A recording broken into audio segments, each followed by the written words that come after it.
अब मैं एक तरीके से मुस्कुराता हूँ और एक तरीके से हंस देता हूँ। जी हाँ, मैंने जिंदा रहना सीख लिया है। अब जो जैसा दिखता है मैं उसे वैसा ही देखता हूँ। जो नहीं दिखता वो मेरे लिए है ही नहीं। अब मुझे कोई फर्क नहीं पड़ता। मैं एक सफल मध्यवर्गीय रास्ता हूँ। रोज घर से जाता हूँ, रोज घर को आता हूँ। अब मुझ पर कुछ असर नहीं होता। यह यूं समझ लीजिए मेरी जीभ का स्वाद छिन गया है। अब मुझे हर चीज एक जैसी सफेद दिखती है। अब मुझे कुछ पता नहीं होता, पर सब जानता हूं का भाव अपने चेहरे पर ले आता हूं। मुझे अब सुख या दुख से कोई फर्क नहीं पड़ता, क्योंकि वे जब भी आते हैं एक झुंझलाहट या एक हंसी से तृप्त हो जाते हैं। अजीब बात है ना? नहीं नहीं, यह अजीब बात नहीं है। यह एक अजीब एहसास है, जैसा कि आप मर चुके हो और कोई यकीन न करे।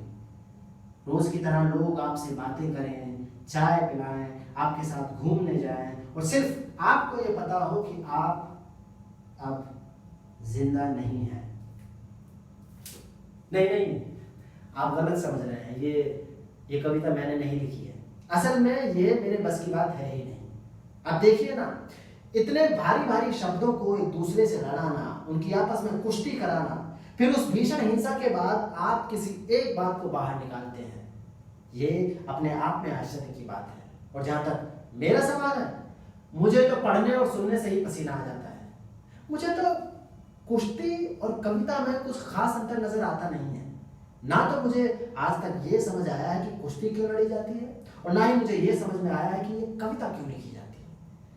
जब मैंने यही प्रश्न पुंडलिक से पूछा, तो पुंडलिक ने मुझे जवाब दिया कि देखो, जो कुश्ती है ना, वो बाहर से लड़ी जाती है, लेकिन कविता अपने भीतर से लड़ने के बाद लिखी जाती है। मेरे चेहरे के हाव भाव देखने के बाद पुंडलिक समझ गया कि मुझे कुछ भी समझ में नहीं आया। बोला, राजकुमार, समस्या ये नहीं है कि तुम ना समझो। समस्या ये है कि तुम में समझ की काफी कमी है। हाँ, अरे बातों बातों में मैं अपना खेल खेलना तो भूल ही गया। देखिए, मैं चाहे कितना भी जरूरी काम क्यों ना कर रहा हूँ, लेकिन मैं अपना खेल खेले बिना आगे बढ़ ही नहीं सकता। इस खेल के बारे में मैं आपको बाद में बताऊंगा, पहले जरा खेल लो।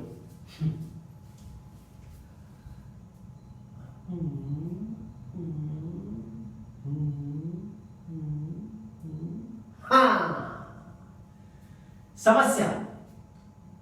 आजकल मैं एक समस्या के पहाड़ पर घूम रहा हूं। कहते हैं जिसके जीवन में समस्याएं ना हो, समझो उसने जीवन जिया ही नहीं। यानी कि मैंने आज तक अपना जीवन जिया ही नहीं था, क्योंकि मेरे जीवन में कभी कोई समस्या रही ही नहीं। हालांकि मैं इस समस्या शब्द को बहुत पसंद करता हूं। मैं तो चाहता हूं कि मैं समस्याओं से घिरा रहूं, मेरे चारों तरफ समस्याओं के पहाड़ हों जिन्हें चीरता हुआ मैं पार कर सकूं। लेकिन मेरी ऐसी किस्मत कहां कि मुझे कोई समस्या नसीब हो। हाँ, कुछ छोटी मोटी दिक्कतें जरूर आई, लेकिन मैं उन्हें समस्या जैसा खूबसूरत शब्द नहीं दे सकता। लेकिन आजकल मैं बड़ा खुश हूं, क्योंकि मेरे जीवन में पहली बार इस चिट्ठी के रूप में वो चीज आई है जिसे मैं समस्या कह सकता हूं। जी हाँ, आज मैं पहली बार वो सारे वाक्य बोल सकता हूं जो मैं हमेशा से बोलना चाहता था, लेकिन जरा गंभीर होकर।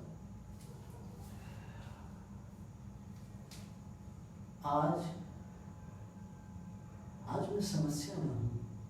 एक मिनट, ये गंभीर शब्द भी मुझे बहुत पसंद है। क्या शब्द है? गंभीर। लेकिन अभी समस्या पर ही रहते हैं। आज मैं समस्या में हूं। मैं बहुत दुखी हूं। आज मैं बहुत ही भयानक समस्या से घिर गया हूं। मुझे समझ में नहीं आ रहा मैं क्या करूं। कहीं मैं आत्महत्या के बारे में तो नहीं सोच रहा हूं। ये मैं क्या सोचने लगा। दरअसल मैं आजकल लड़ रहा हूं। मैं अभी भी लड़ रहा हूं। मैं पिछले कई दिनों से लड़ रहा हूं। लेकिन अगर ये लड़ना अपने आप से लड़ना है तो ये तो मैं बहुत पहले ही शुरू कर चुका हूँ। असल में मैंने लड़ना तब शुरू किया जब मेरी अकल दाढ़ आई थी। हालांकि मेरी अकल दाढ़ जिस उम्र में आनी चाहिए थी वो उससे 10 साल बाद ही आई, और शायद यही कारण था कि मैं एक ऐसा व्यक्ति हूं जिसे बहुत कम लोग ही पसंद करते हैं।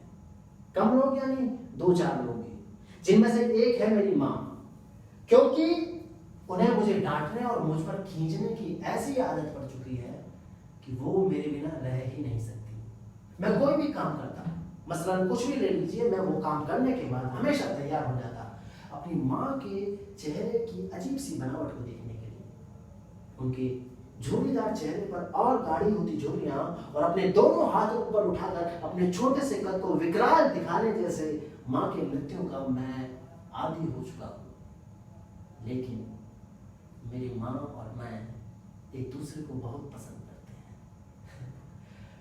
वैसे तो मैं एक मामूली कद का आदमी हूँ, लेकिन अगर मैं चाहूँ तो थोड़ा सा लंबा दिख सकता हूँ, रघु के हील वाले जूते और जरा से कसे हुए कपड़े पहनकर। जी हाँ, कुछ लोग कहते हैं कि जब मैं रघु के हील वाले जूते और लाल चुस्त टी शर्ट पहनकर निकलता हूँ तो ठीक ही दिखता हूँ।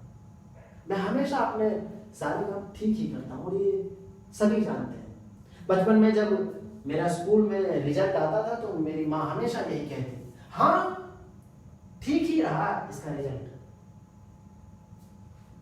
मैं ठीक ठाक पैदा हुआ, ठीक ठाक पला बढ़ा। असल में मैं हमेशा एक ऐसे बिंदु पर रहता हूं जो अच्छे और बुरे के ठीक बीच में कहीं होता है, जिसे आप शून्य कहते हैं और मैं ठीक। एक बार बचपन में क्रिकेट टीम के चयन के लिए, स्कूल में क्रिकेट टीम के चयन के लिए टीम में मेरा चयन हो या ना हो, इसको लेकर पूरे 2 घंटे की बहस हुई। उस दिन पहली बार मैंने अपने आप को इतना महत्वपूर्ण समझा। बहस में आधे लोग कह रहे थे कि ये बुरा नहीं खेलता, इसे टीम में ले सकते हैं, वहीं आधे लोग कह रहे थे कि नहीं ये अच्छा भी नहीं खेलता इसलिए इसे टीम में नहीं ले सकते हैं। अंत में मैंने कहा, सर मैं ठीक ही खेलता हूं। किसी की कुछ भी समझ में नहीं आया। उनके पास शब्द नहीं था कि मैं कैसा खेलता हूं। जब मैंने उन्हें वो शब्द बता दिया कि वो शब्द ठीक है, मैं ठीक ही खेलता हूं, तो सब मुझ पर बरस पड़े। ठीक क्या होता है? क्या होता है ठीक? ठीक कुछ भी नहीं होता, चलो जाओ यहां से।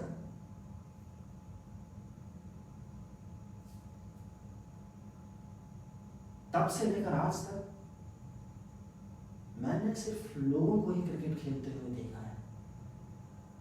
ना सिर्फ क्रिकेट बल्कि जीवन के सभी मामलों में मैं हमेशा ठीक ही रहा, ना उससे आगे ना पीछे, सिर्फ और सिर्फ ठीक। जब मैं छोटा था तो मैं बहुत मोटा था। लोग कहते हैं कि मैं पैदा होते ही अपने बाप को खा गया इसीलिए मोटा था। अब आप ये बताइए, क्या कभी ऐसा हो सकता है कि कोई बच्चा पैदा हो और पैदा होते ही अपने बाप को खा जाए और मोटा हो जाए, और फिर मैं अचानक दुबला भी होने लगा? इसका कारण मेरी माँ बताती है। मेरी माँ बताती है कि मैंने बचपन में रेल साबुन की टिकिया बिस्किट समझकर खा ली थी। मैं वो साबुन की टिकिया खाकर कुछ कदम चला कि धम से नीचे गिरा। मेरी माँ को एहसास हो गया कि मैं बेहोश हो गया हूँ।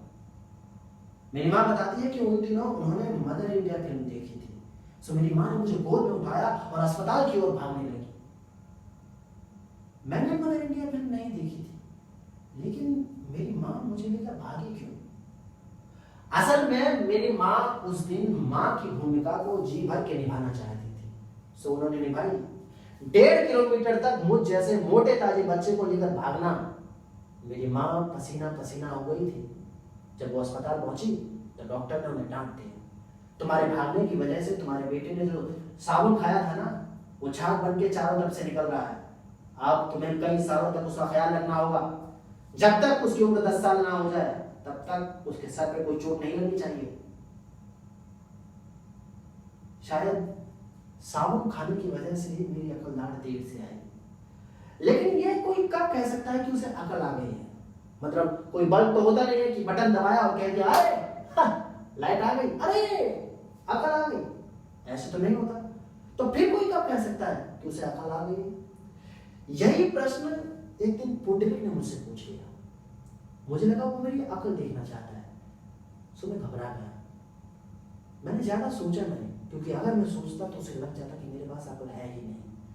मैं बोला, जिस दिन आपको लग जाए कि आपने आज तक जो भी किया वो महज एक चुतियापा था, उस दिन समझ लीजिए कि आपको अकल आ गई। पुंडलिक मेरी बातों को सुनकर हंसने लगा। मुझे लगा मैंने कुछ गलत कह दिया है, सो मैंने उसमें जोड़ा, और उसका एहसास आपको यहाँ पीछे दाढ़ में ऊपर कोने में कहीं होता है। आप यकीन नहीं मानेंगे, मैंने अपने जीवन में कभी भी इतना शर्मनाक महसूस नहीं किया था। पुंडलिक मेरे जवाब पर हंसे जा रहा था, इतना हंस रहा था कि पसीने पसीने मैं हो रहा था। उसके बाद उसने अपना जवाब सुनाया। बाप रे बाप, उस दिन वो पूरे 2 घंटे तक बोलता रहा। अब 2 घंटे वो क्या बोला ये तो मैं आपको नहीं बता सकता, लेकिन हाँ, जो मुख्य मुख्य बातें वो बोला ये मैं आपको बता सकता हूं। वो बोला,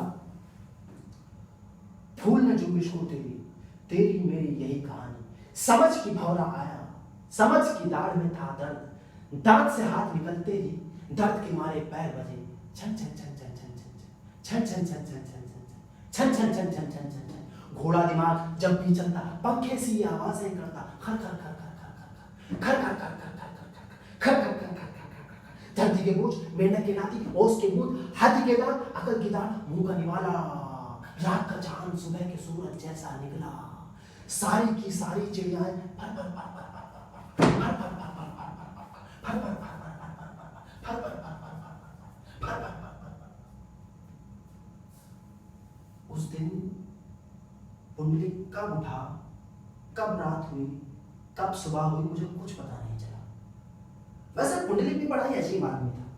वो अपना जन्मदिन नहीं मनाता था, कहता था मैं पैदा नहीं हुआ हूं, प्रकट हुआ, और मेरे लिए तो वो वाकई में प्रकट ही हुआ था। असल में वो मेरी माँ का भाई था और एक दिन अचानक ही हमारे यहाँ आकर रहने लगा था। वैसे तो वो कई बार मेरे सामने रोया था, कुछ दुख था उसको, क्या था पता नहीं, लेकिन कुछ था। लेकिन जब भी वो मेरे सामने रोता था ना तो मुझे हंसी आ जाती थी। वो अपने रोने को एक अजीब ही तरीके से दबाता था, अपने शरीर को एक विशेष मुद्रा में कड़क करके अपने मुंह को बंदर की तरह बिचकाता और एक अजीब सी तीखी आवाज निकालता।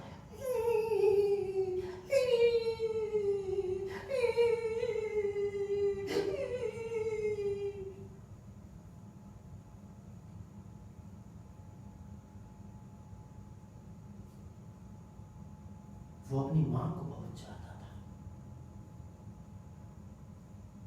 मां का चाहना मैं आज तक नहीं समझ पाया था कि ये मां का चाहना क्या होता है।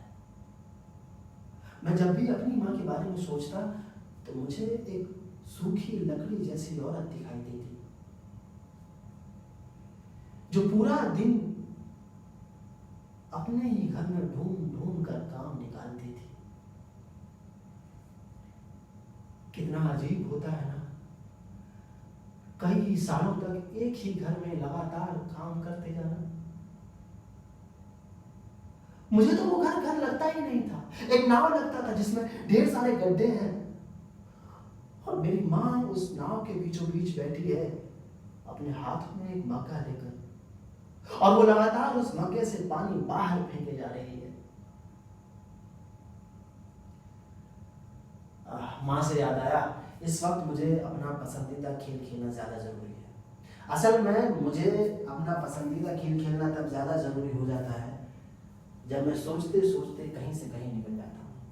मैं बस यूं खेलूंगा और यूं वापस।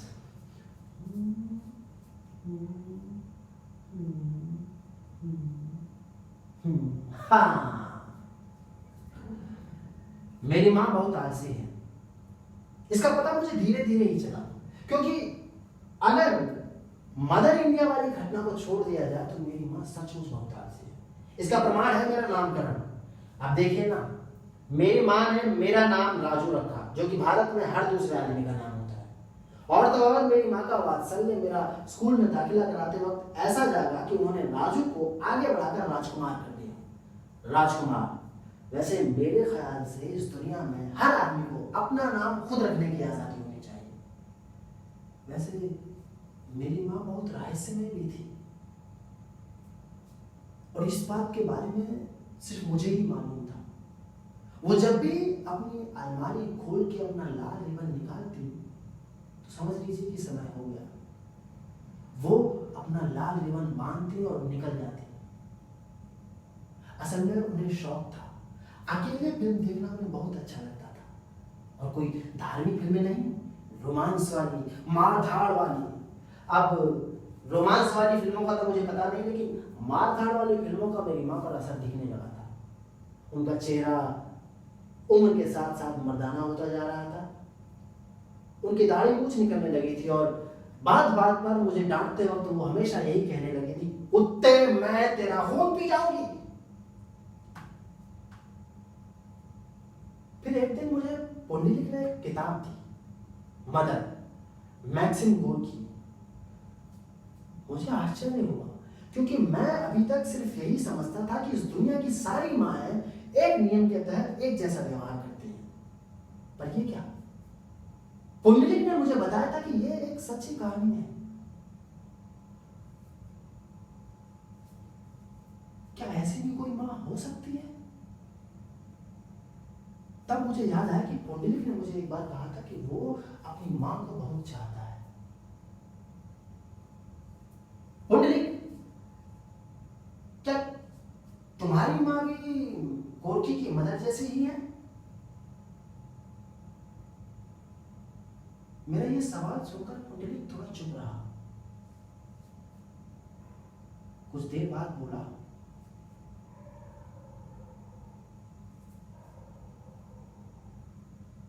मां के अंतिम दिनों में मैंने पढ़ना, लिखना, घर से बाहर निकलना सब बंद कर दिया था।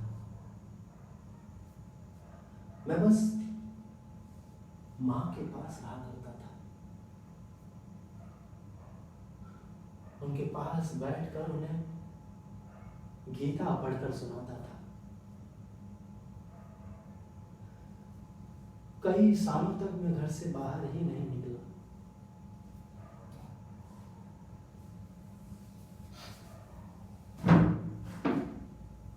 एक दिन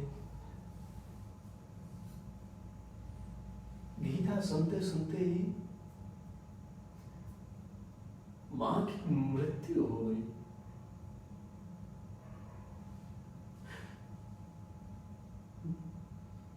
धूप चेहरा जला रही है, परछाई जूता खा रही है, शरीर पानी छोड़ रहा है। एक दरख्त मेरे पास आ रहा है, मैं इसके आंचल में पला हूं। इसकी वात्सल्य की सांस पीकर मैं आज भी हरा हूं। आप विश्वास नहीं करेंगे, पर मुझे इस जंगल में एक पेड़ ने सींचा है।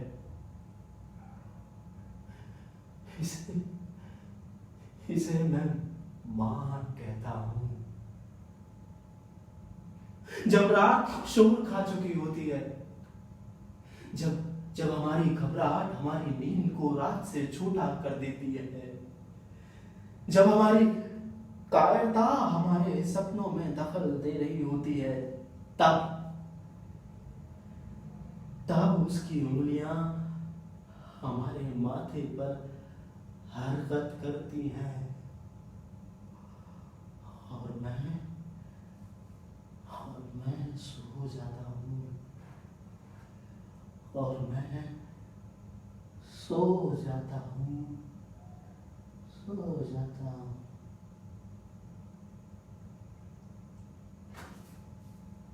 मैं अवाक सा बैठा रहा। अच्छा हुआ वो सो गया। मैं उसके सामने रोना नहीं चाहता था। मैं तुरंत उसके कमरे से बाहर निकला तो मैंने बाहर उसे देखा, एक सूखी लकड़ी जैसी औरत जिसका चेहरा मर्दाना होता जा रहा है, जिसके हाथ में एक मग्गा है, वो लगातार उससे पानी बाहर फेंक रही है।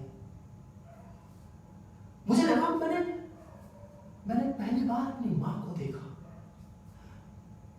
मैं भागकर उसके गले लग गया और बरबस मेरे मुंह से निकल गया, पेलागिया निलोपना, माय मदर।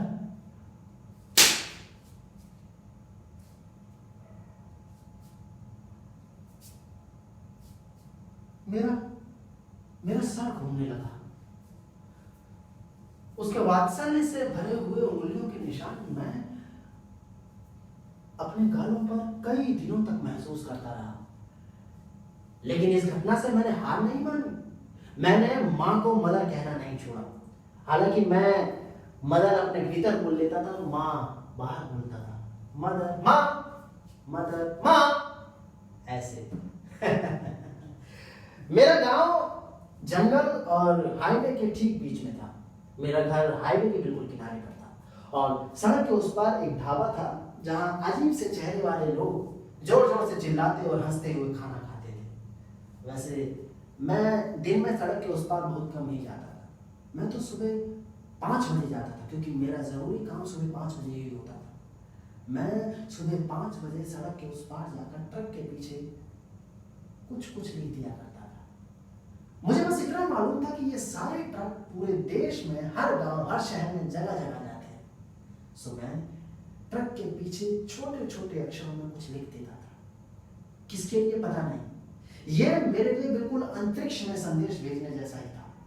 मुझे विश्वास था कि कोई राजू, राजकुमार, चिंटू, पिंटू, राकेश जैसे साधारण नाम वाला साधारण आदमी मेरी ही तरह सुबह 5 बजे उठकर मेरा संदेश पढ़ रहा है। क्योंकि मेरा कोई भी संदेश कभी भी मुझ तक वापस नहीं आया था। इसका मतलब कोई है जो मेरा संदेश पढ़ता है और उसे मिटा देता है ताकि कोई और उसे पढ़ ना सके। हम दोनों में अब बहुत अच्छी दोस्ती हो गई थी। सो मैं अब उससे अपनी सारी बातें कह देता था, संक्षेप में, घुमा फिरा कर, थोड़ी चालाकी के साथ। कहीं किसी और ने वो बातें पढ़ ली तो, और अगर पुलिस ही घर पर आ गई तो, क्योंकि मैं तो उसमें पुंडली, मां, रघु, राधे की कई सारी गोपनीय बातें लिख छोड़ चुका था। मैंने अपने कई दोस्तों की गोपनीय बातें उसमें लिख छोड़ी थी। लेकिन मैं बहुत चालाक था, पुलिस को कुछ भी पता नहीं चलता, क्योंकि मैं बहुत पहले ही लिख चुका था कि दोस्त, आपसे पुंडलिक यानी कवि, राधे यानी गांधी की लाठी, रघु यानी हीरो और मां यानी मक्के वाली औरत। वैसे मेरे सुबह 5 बजे जाने के 2 मकसद हुआ करते थे। एक, ट्रक के पीछे लिखना, दूसरा राधे से मुलाकात। राधे रोज सुबह 5 बजे हमारे घर के सामने आ जाया करता था। उसका नाम राधे है भी कि नहीं मुझे नहीं मालूम। वो जब भी मुझे देखता तो राधे राधे कहता था। जवाब में मैं भी उसे राधे राधे कह दिया करता था। असल में हम दोनों एक दूसरे के लिए राधे थे।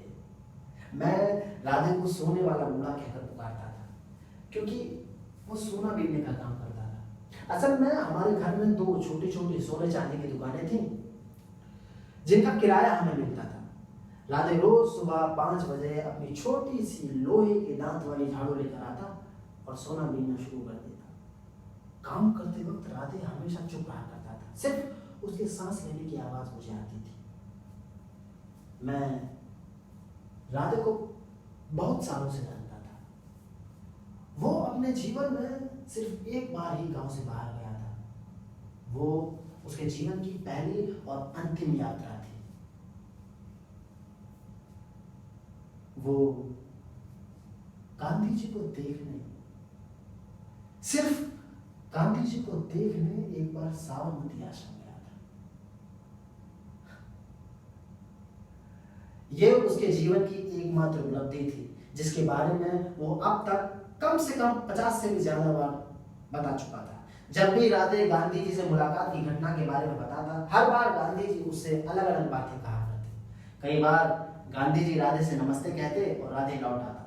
कई बार गांधी जी राधे के साथ खाना खा चुके थे। कई बार तो राधे से गांधी जी कुछ कहना चाहते थे, लेकिन राधे को गांव आने की वापस की जल्दी होती थी। एक बार तो गांधी जी ने राधे से कहा, सुनो, अब मैं बूढ़ा हो गया हूं, राधे अब तुम गांधी बन जाओ। काम करते वक्त मैं भी राधे से कम ही बात किया करता था, लेकिन एक दिन मैंने राधे से पूछ ही लिया, राधे ये तुम सोना क्यों बिना करते हो? वो बोला, वो मरने से पहले एक बार वैष्णो देवी जाना चाहता है। कितने पैसे चाहिए तुम्हें वैष्णो देवी जाने के लिए? कम से कम 1000 रुपए तो लगेंगे। तो क्या तुम्हारे पास 1000 रुपए नहीं है? हाँ है ना। अरे ये क्या बात हुई? तुम मां के दर्शन करना चाहते हो, तुम्हारे पास पैसे नहीं है, तो तुम जाते क्यों नहीं हो? गांधी जी से मिलने के कुछ दिनों बाद ही उनकी मृत्यु हो गई। मुझे बहुत दुख हुआ था। उनकी मरने के बाद हमारे गांव में गांधी पार्क और उनकी मूर्ति की स्थापना हुई। मुझे लगा गांधी जी ने मरते वक्त कहा होगा कि मेरी एक मूर्ति राधे के गांव में जरूर लगवाना। मैं घंटों गांधी जी की मूर्ति के सामने खड़ा रहता। गांधी जी भी मुझे घंटों देखते रहते। मुझे लगता गांधी जी मुझसे कुछ कहना चाहते हैं, पर चूंकि पार्क में बहुत भीड़ है इसलिए वो कह नहीं पा रहे हैं। सो एक दिन गांधी जी मेरे सपने में आए। असल में वो नहीं आए थे, उन्होंने मुझे ही अपने आश्रम में बुला लिया था। मैंने उन्हें प्रणाम किया, तो उन्होंने मुझे सीने से लगा लिया और धीरे से कान में बोले, राधे मैं तो नहीं जा पाया, पर तुम एक बार वैष्णो देवी जरूर चले जाना, मां से मिल आना। तभी मैंने देखा गांधी जी कबूतर बन गए हैं और उड़ने लगे हैं। अचानक मेरी नींद खुल गई। मैं सुबह होते ही सबसे पहले गांधी पार्क गांधी जी से मिलने के लिए गया, तो देखता क्या हूं कि गांधी जी के सर पर वही कबूतर बैठा हुआ है। सपना सच्चा था, एकदम सच्चा। लेकिन तब तक मैं गांव से बाहर सिर्फ एक बार ही गया था, सो बहुत डरा हुआ था। काफी कोशिशों के बाद भी मैं वैष्णो देवी नहीं जा पाया था, और अब मैं जाना भी नहीं चाहता, क्योंकि मैंने जैसे भी है अपना जीवन सिर्फ इसी आशा में जिया है कि मैं एक दिन वैष्णो देवी जाऊंगा, जरूर जाऊंगा। लेकिन अगर अब मैं चला गया तो मैं अपना बाकी का जीवन कैसे बिताऊंगा? ये आशा मेरे अंदर धीरे धीरे पलते पलते बड़ी हो गई है, बिल्कुल मेरे बेटे की जैसी। अब इस उम्र में मैं अपने बेटे की हत्या तो नहीं कर सकता ना, हत्या तो नहीं कर सकता ना। हत्या से याद आया, मैंने बहुत देर से अपना पसंदीदा खेल नहीं खेला है। मैं बस यूं खेलता हूं और यूं वापस।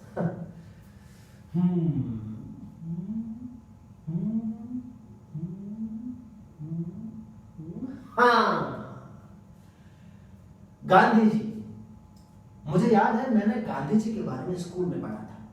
हमारे मां साहब, गांव में टीचर को मां साहब ही कहते हैं, बड़े ही नीरस ढंग से गांधी जी के बारे में बताते थे।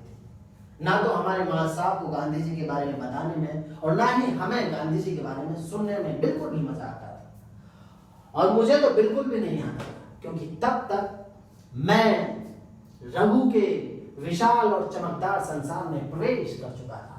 रघु रघु रघु रघु रघु नहीं था, चमत्कार था, बड़ा ही खूबसूरत।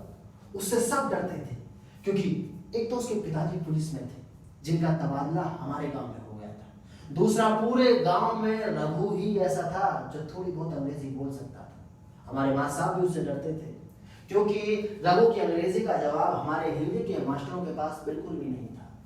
रघु मेरे लिए कक्षा 9 से 11वीं तक श्री कृष्ण ही था, और मेरी ही जैसी कई गायें उसके आगे पीछे मंडराती रहती थी। मेरे लिए वो हिरन, बब्बर शेर और घोड़े का एक अजीब ही मिश्रण था।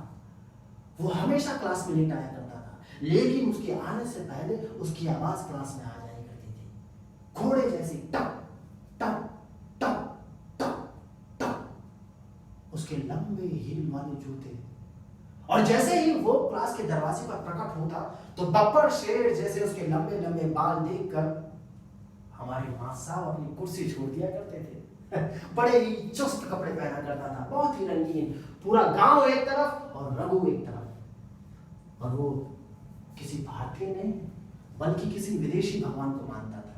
एक बार वो कह रहा था कि उसके भगवान में वो फुर्ती है कि जब वो सोने जाते हैं ना, तो जैसे ही वो बटन दबाते हैं तो बल्ब बाद में घुसता है, पहले वो सो जाते हैं।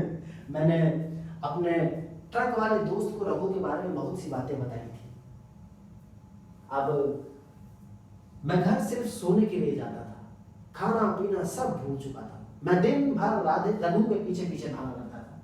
रघु रघु रघु के पास एक अजीब सी खूबसूरत लाल रंग की साइकिल हुआ करती थी।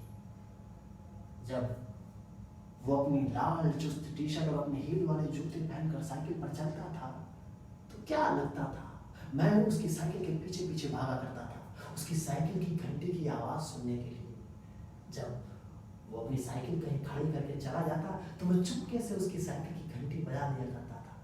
क्या आवाज थी उसकी साइकिल की घंटी की, हमारे गांव की साइकिलों की तरह नहीं जो टन टन टन टन बजती थी। उसकी साइकिल की घंटी तो टिंग टिंग टिंग टिंग टिंग बजती थी। पर एक दिन रघु ने घोषणा कर दी,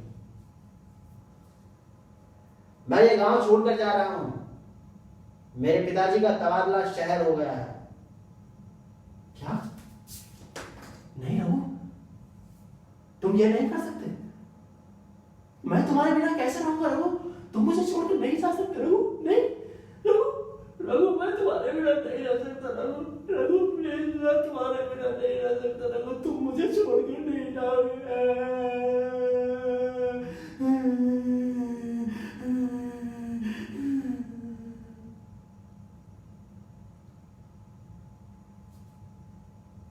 जब मैं चुप हुआ तो मैंने देखा पूरी क्लास मुझ पर हंस रही थी। अगली सुबह मैं राधे से लिपट कर खूब रोया। राधे ने मुझे समझाया, कोई बात नहीं, ऐसे तो होता ही है, रोते नहीं है। जब मैं गांधी जी से विदा ले रहा था तो वो भी मेरा जाना बर्दाश्त नहीं कर पाए थे, उनकी आंखों में आंसू थे। अब मैंने स्कूल जाना छोड़ दिया था। फिर एक दिन मेरे घर एक हवलदार आया, बोला राजकुमार घर पे है।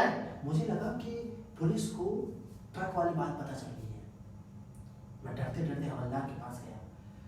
जी मैं ही हूं राजकुमार। वो हवलदार मुझे देखकर मुस्कुराया और मुझे एक बैग देकर बोला, जाने से पहले रघु ये तुम्हारे लिए छोड़ गए थे।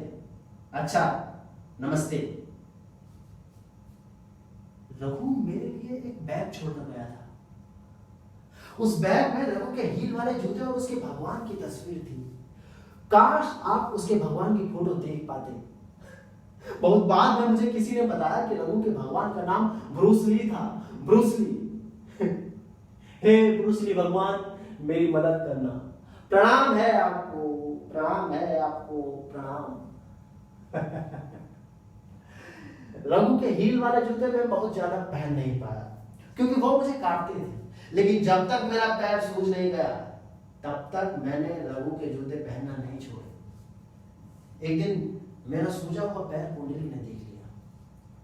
मुझे लगा उसे दुख हुआ होगा, पूछेगा कि क्या हुआ, लेकिन वो कुछ नहीं बोला। उसने मेरा सूजा हुआ पैर देखा, मुस्कुराया और खिड़की की तरफ मुड़ गया। पलटा, मुस्कुराया और बोला, जब जूता काटना शुरू कर देता है तो जिंदगी काटना मुश्किल हो जाती है, और जूता काटना बंद कर दे तो समय काटना मुश्किल हो जाता है। इस वक्त मुझे अपने पसंदीदा खेल की सख्त जरूरत है। आप भी सोच रहे होंगे ना कि ये मैं बार बार क्या खेलने के लिए चला जाता हूँ। असल में ये एक बड़ा ही गजब खेल है जो एक दिन अचानक ही मेरे सामने प्रकट हो गया, पुंडलिक की तरह है। एक दिन मैं घर में बैठा था, मैंने देखा एक रेल चल रही है, चींटियों की रेल, एक ही रिदम में एक ही लाइन में चल रही है। मैंने उस रेल का पीछा करना शुरू किया। मुझे समझ में नहीं आ रहा था कि ये रेल कहां से आ रही है और कहां जा रही है। मैंने अपने घर का दरवाजा बंद किया और शक्कर के 5 दाने ले आया, और तब शुरू हुआ ये खेल। मैंने धीरे धीरे इस रेल की बगल में शक्कर के दाने जमाने शुरू किए। 2 दाने पास पास, तीसरा थोड़ी दूर, चौथा और दूर, 5वां सबसे आखिर में। देखते ही देखते कुछ चींटियां शक्कर के दाने की तरफ घूम चुकी थी। थोड़ी देर में पूरी की पूरी रेल शक्कर के दाने की तरफ घूम चुकी थी। जैसे ही चींटियां 5वें दाने तक पहुंचती, मैं शुरू के दाने उठाकर 5वें दाने के आगे रख देता। अब मैं इस रेल को जिधर मर्जी घुमा सकता था। कितना मजा आता है ना कि कोई है जो तुम्हारे इशारों पर घूम रहा है, शक्कर के 5 दानों पर। यह मेरा पसंदीदा खेल बन गया और तब से मैं इसे रोज खेलने लगा। एक बार पुंडलिक ने बताया था कि वो एक घोषित कवि हुआ करता था।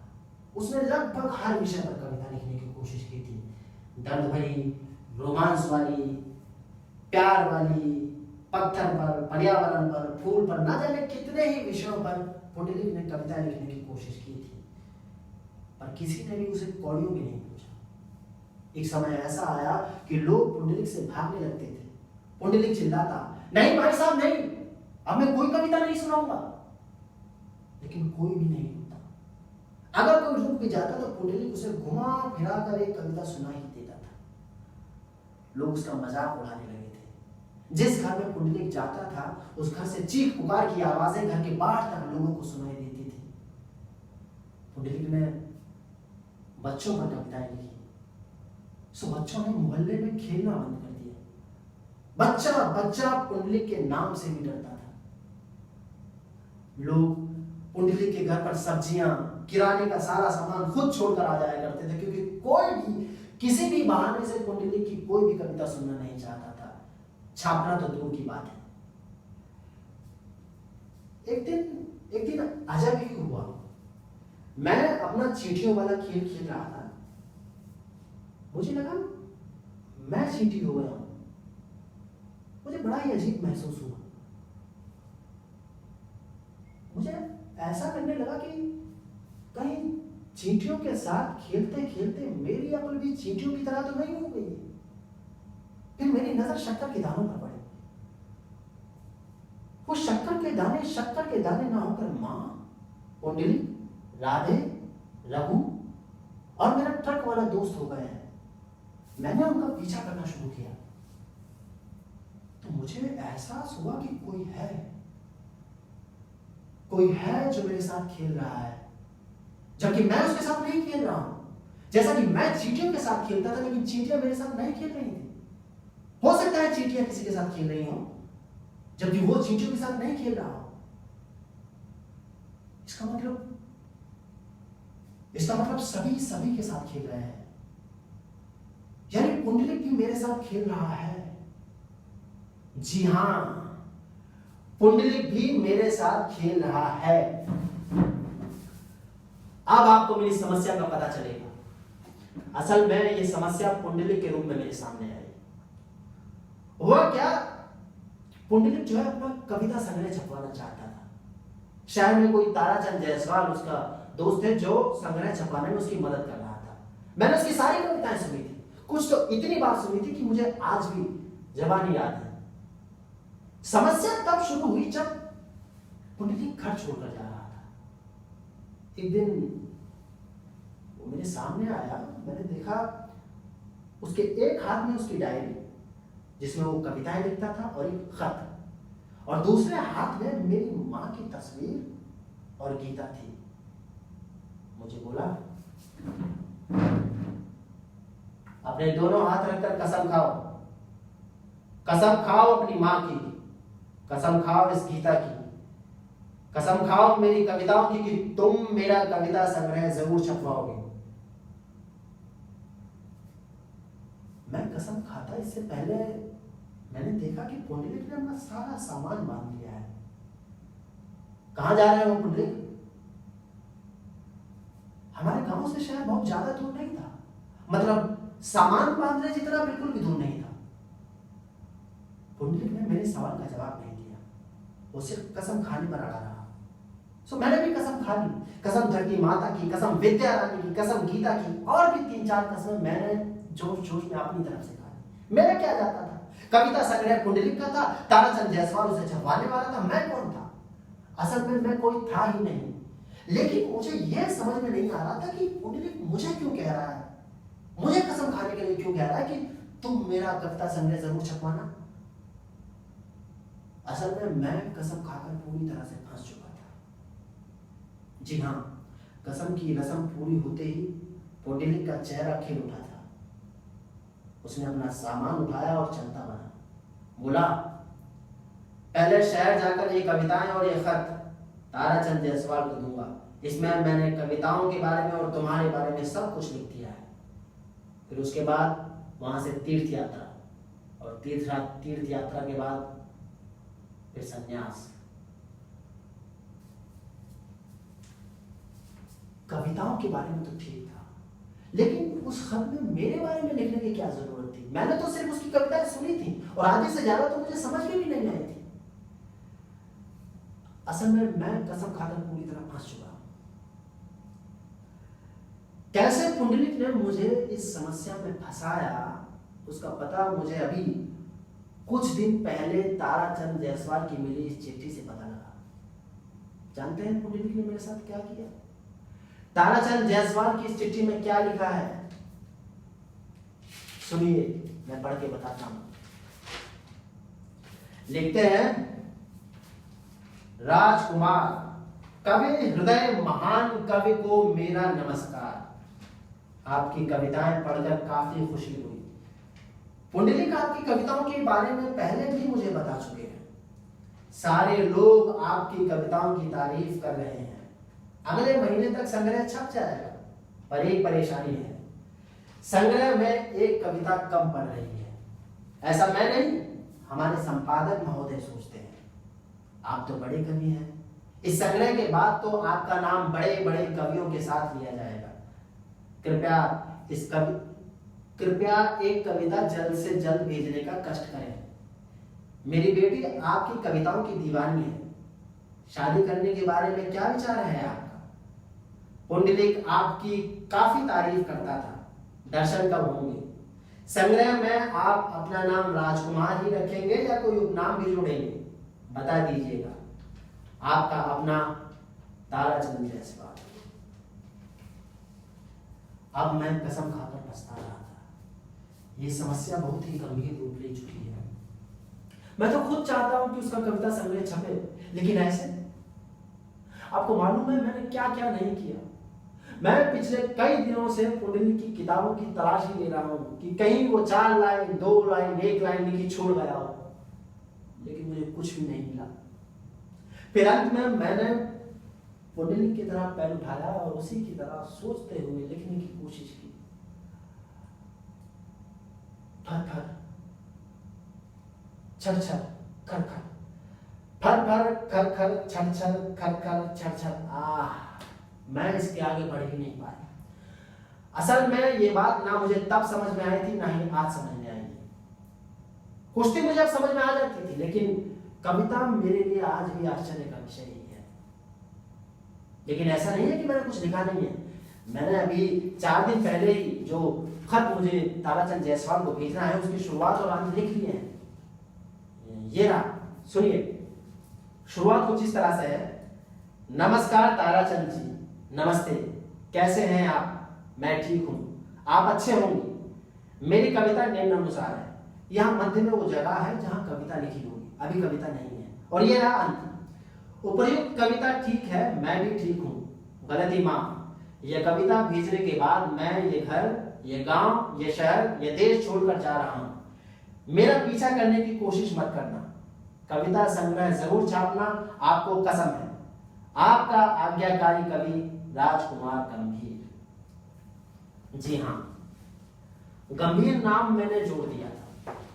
हालांकि समस्या शब्द भी मुझे बहुत पसंद है, लेकिन राजकुमार, समस्या, गंभीर अच्छा नहीं लगता, सो मैंने समस्या को निकाल दिया और गंभीर को रख लिया। राजकुमार गंभीर अच्छा नाम है। इतना तो मैंने कर दिया था, लेकिन कविता कहां से लाऊं? लिखनी ही है, क्या करूं मैं? हे भगवान, कविता कहां से लाऊं मैं? हे गांधी जी, मेरी मदद करो। हे ब्रूस ली भगवान, मैं कविता कहां? हाँ, मेरी मदद सिर्फ एक कवि ही कर सकता है, पुंडलिक। पुंडलिक कहा करता था कि अपने आप से लड़ो। हाँ, अपने आप से। मुझे याद है पुंडलिक ने कैसे अपनी मां के अंतिम समय में उनकी सेवा की थी। सो मैं भी कल्पना करने लगा कि अपने मां के अंतिम समय में मैं उनके लिए क्या क्या करूंगा। मैं सबसे पहले उनके हाथ से उनका मक्का छीन कर कहीं दूर फेंकाऊंगा। उसके बाद अपने हाथों से अपनी मां के बालों में लाल रिबन बांधूंगा और उन्हें अपने साथ फिल्म दिखाने ले जाऊंगा। मेरी दिली इच्छा थी कि मैं अपनी मां को फिल्म देखते हुए देखूं। मैं जानना चाहता था कि वो कैसे फिल्म देखती हैं, कैसे वो टिकट की लाइन में लगती हैं, इंटरवल में वो क्या करती हैं, और उनकी लाल रिबन का उनकी फिल्म देखने से क्या ताल्लुक था। लेकिन मेरी ये इच्छा ही रह गई, क्योंकि एक सुबह जब मैं उठा तो मेरी मां पलंग पर नहीं थी। वो चौखट पर औंधी पड़ी थी। उसके बालों में उसका लाल रिबन बंधा हुआ था। मैंने उसे आवाज दी, मां, मां। वो उठी नहीं। फिर मैंने उसे मदर कहा, मदर। वो तब भी नहीं हिली। मैं भागकर पुंडलिक को उठाने गया, लेकिन उससे पहले मैंने उनके बालों से उनका लाल रिबन खोलकर अपनी जेब में रख लिया। मैं नहीं चाहता था कि उनकी फिल्म वाली बात किसी को भी पता चले। पुंडलिक आया, सो उसने घोषणा कर दी। बोला, तैयारी कर लो, अब तुम्हारी मां मर गई। क्या? ये कैसे हो सकता है? कैसी तैयारी? अरे ये संभव ही कैसे हो सकता है? मुझे दुख नहीं, आश्चर्य हो रहा था, क्योंकि मैं अपने बारे में नहीं, इस घर के बारे में सोच रहा था। मुझे चिंता इस घर की थी, क्योंकि मेरी मां हमारे साथ नहीं, इस घर के साथ रहा करती थी। क्या ये घर कुछ भी नहीं कहेगा? क्या ये घर कुछ भी नहीं कहेगा? हाँ? अरे इससे पहले इस घर को खत्म हो जाना चाहिए था। शायद इसीलिए मेरी मां पलंग पर नहीं, जमीन पर इस घर की गोद में मरी थी।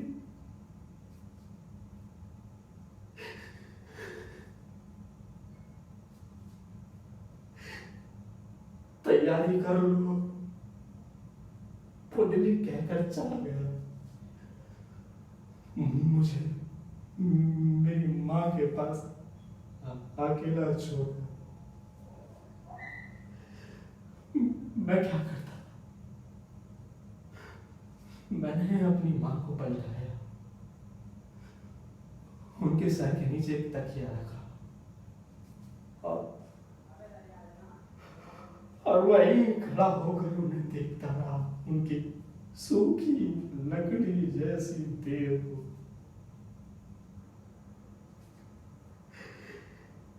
इसी ने मुझे पैदा किया है। कितना अजीब लगता है ना।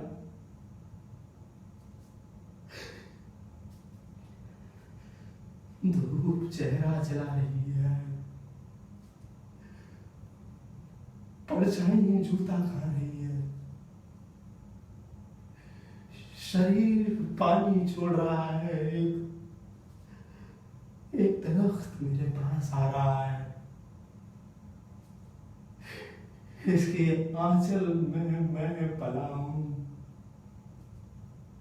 इसके वात्सल्य की सांस पीकर मैं आज भी हरा हूं। मुझे इस जंगल में एक पेड़ ने सींचा है।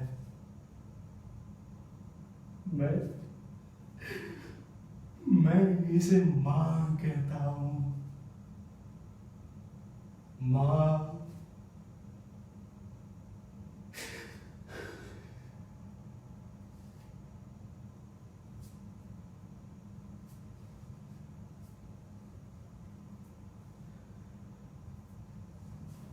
अब राधे बहुत ज्यादा उदास रहने लगा था। वो पूरा समय गांधी पार्क में गांधी जी के साथ ही बिताता था। अब गांधी जी और राधे आपस में बहुत बातें करने लगे थे। गांधी जी ने भी राधे की बात को समझकर उसे माफ कर दिया था। अब वो वैष्णो देवी जाने की जिद नहीं करते थे। एक दिन अचानक ही राधे ने आना बंद कर दिया। सो हमारे घर के बाहर बहुत सारी धूल इकट्ठा हो गई। मुझे लगा उस धूल में राधे का कितना सारा सोना बिखरा पड़ा होगा। सो मैंने झाड़ू से वो सारी धूल एक जगह जमा कर दी। सोचा राधे जब आएगा तो उसे दूंगा, वो बहुत खुश होगा। लेकिन एक दिन जब राधे वापस आया तो मैंने उसे पूछा, कहाँ गए थे राधे तुम इतने दिनों तक? उसने मुझे कोई जवाब नहीं दिया। मैं तुम्हें ढूंढने गांधी पार्क भी गया था, लेकिन तुम वहां भी नहीं थे। शायद वो जवाब देना ही नहीं चाहता था। मैंने जो उसके लिए धूल इकट्ठा करी थी, उसे लेने से भी उसने इनकार कर दिया था। बोला, अब ये मेरे किसी काम की नहीं है। इतने दिनों तक जब राधे लौटकर नहीं आया था तो मैंने पहली बार अपने जीवन में किसी का ना होना महसूस किया था। यूं तो पुंडलिक भी चला गया था और मां भी नहीं रही थी, पर उनके जाने के बाद मैंने उनका ना होना कभी महसूस नहीं किया था। जब तक राधे वापस नहीं आ गया था तब तक मुझे ऐसा लगता था कि मेरे अंदर इतनी सारी खाली जगह हो गई है कि मुझे मेरी ही आवाज गूंजती हुई सुनाई दे रही है।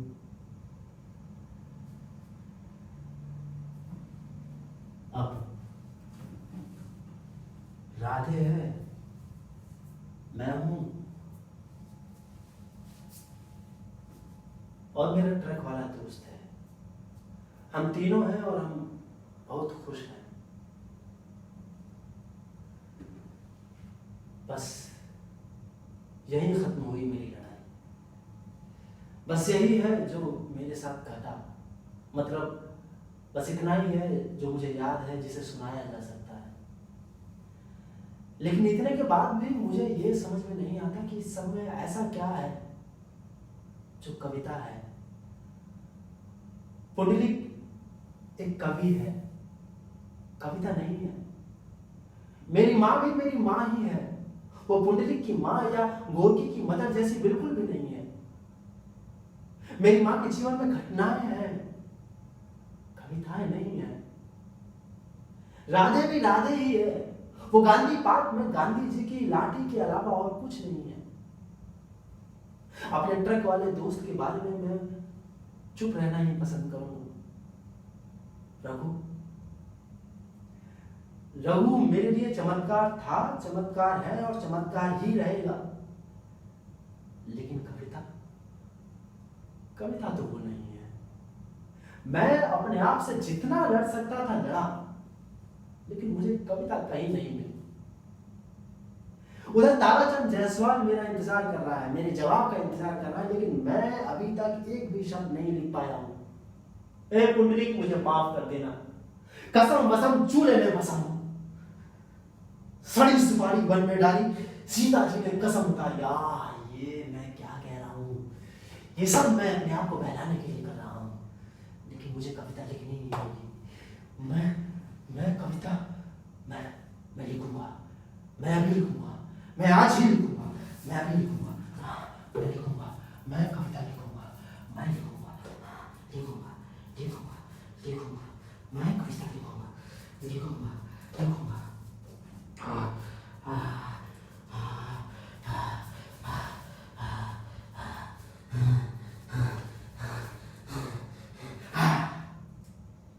लिख दिया, लिख दिया। अब इसे स्वीकार करो ताराचंद जायसवाल, अब जो है जैसा भी है यही है, अब तुम चाहे जो भी समझो। ये रही तुम्हारी चिट्ठी पूरी तरह पूरी। एक बार चिट्ठी पढ़े देता हूं, सुनो। ये रही शुरुआत। नमस्कार ताराचंद जी, नमस्ते, कैसे हैं आप? आप अच्छे होंगे। मेरी कविता निम्नानुसार है। मध्य में ये रही कविता। शक्कर के 5 दाने जादू हैं, जिनके पीछे चींटियां भागती हैं, 2 दानों पर पहुंचती हैं, 3 आगे दिखती हैं, सारी चींटियों को बुला लेती हैं, 5वें दाने पर पहुंचती हैं, पर पीछे के 2 दानों को भूल जाती हैं। फिर वही 2 दाने आगे मिलते हैं, वे जादू में फंस जाती हैं और घूमती रहती हैं, घूमती रहती हैं। यह खेल कभी खत्म नहीं होता, क्योंकि चींटियां तलाश रही हैं, खेल नहीं रही हैं। जादूगर एक है जो खेल रहा है, और ये रहा अंत में अंत। उपयुक्त कविता ठीक है, मैं भी ठीक हूं, गलती माफ। यह कविता भेजने के बाद मैं ये घर, ये गांव, ये शहर, ये देश छोड़कर जा रहा हूं। मेरा पीछा करने की कोशिश मत करना, कविता संग्रह जरूर छापना, आपको कसम है। आपका आज्ञाकारी कवि राजकुमार गंभीर। ठीक है ना? ठीक ही है। अब जब अंत में अंत हो ही गया है, तो मैं अपना पसंदीदा खेल चैन से खेल सकता हूं। कहां है मेरी चींटियां? कहां है मेरे शक्कर के 5 दाने?